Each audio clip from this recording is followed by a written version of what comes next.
Horúce letné mesiace v posledných rokoch sa postarali o bohatú úrodu melónov tam, kde to nebývalo bežné. V obci Lednické rovne v Púchkovskom okrese zbierajú sladké a šťavnaté plody. Pod ich kvalitu sa podpísalo aj nevšedné vrubľovanie. Bola to skôr taká skúška, keďže to teplotné pásmo sa každoročne posúva už aj severnejšie, tak sme chceli trošku urobiť taký experiment a vyskúšať, či sa tu bude dariť melónom. Pokus sa vydaril. Momentálne sme nasadili 270 kusov melónov približne na 1000 m štvorcových.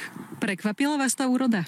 Áno, veľmi. Teraz sme niekde medzi 5 a 6 tonami. Melóny boli počas rastu smedné, tak povediac vypili len za 2 mesiace 80 000 litrov vody. Sú tenkostené a šťavnaté, rastú rýchlejšie a sú odolné proti chorobám. Tu je dôvod. Nie sú to semenáče, tieto melóny sú vrublované na tekvici. To znamená, že koreň je tekvica, vrch je melón, ktorý spolu zrastie.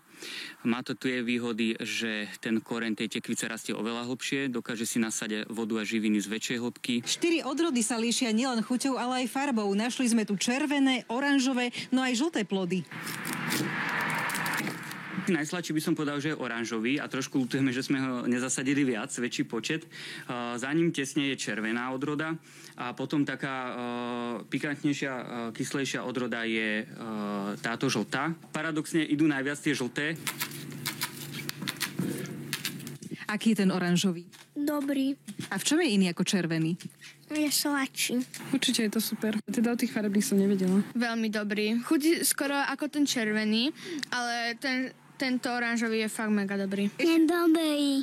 Každý nový pestovateľ u nás je prínosom. Podľa štatistík ich skôr ubúda. Sme v roku 2022 pestovali dyňu červenú len na výmere 83 hektárov s celkovou produkciou 3500 tón. Rok predtým to však bolo na výmere 132 hektárov, čiže vidíme tam aj značný úbytok. Určite nech ide do toho, my sa žiadnej konkurencie nebojíme, my naopak zdieľame všetky informácie a skúsenosti. My si uvedomujeme, že na Slovensko podľa nás zbytočne sa vozí strašne veľa zelení a ovocia a pritom by sme si ho tu mohli dopestovať a možno aj po veľa lepšej kvalite. Dominika Kúsa, Slovenská televízia.